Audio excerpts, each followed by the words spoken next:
আসসালামু আলাইকুম, কি অবস্থা সবাই? নতুন বাইকটি দেখে হয়তো অনেকে ভাবতেছেন যে বাইকটি নিয়ে কি বলবো আজকে।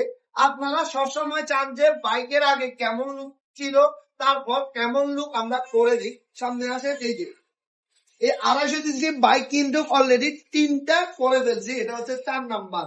আমাদের সব কাস্টমার ভিডিও গুলো যখন দেখার পর সবাই ভাবে যে কিভাবে ওনার বাইকটি ইউনিক করবে। আর কাস্টমারের সবসময় আমরা একটা জিনিস সাজেস্ট করি, এই যে সামনে দেখে ওনার বাইকটি অ্যাক্সিডেন্ট করে, এই যে এই এই তারপরে এই যে সামনে এই যে মাঠঘাট, যারা বাইকের সম্বন্ধে বুঝেন বা বাইক গুলো অ্যাক্সিডেন্ট করছেন তারা ভালো করে জানেন, এরকম একটা বাইক যদি অ্যাক্সিডেন্ট করে ছোটখাটো, তখন এই বাইকটি সার্ভিসিং বা এগুলা নতুন লাগাইছে একেবারে কমের ভিতরে 10 থেকে 12 হাজার টাকা কস্ট করে। তো কাস্টমারটি ভাবে যে বাইক যদি রোডে চলে অ্যাক্সিডেন্ট হবেই। এখন এই কারণে উনি চাইতেছে যে বাইকটাকে নিউ মডেল করে দেওয়ার জন্য, যাতে দাগগুলার না বোঝা যায় একেবারে নতুনের মতন।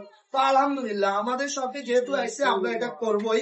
আপনারা ভালো করে জানেন আমাদের কাজ হচ্ছে একেবারে বাইককে নতুন একটা রূপে নিয়ে আসার জন্য।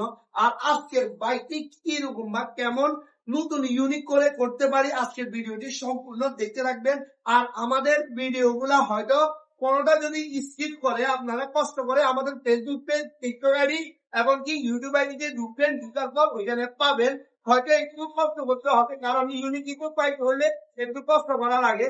আর এই বাইকের কি লুক, এই লুকটা কিভাবে নিয়ে আসি, সম্পূর্ণ ভিডিও দেখতে থাকবেন। সবাই ভালো থাকুন, আল্লাহ হাফেজ।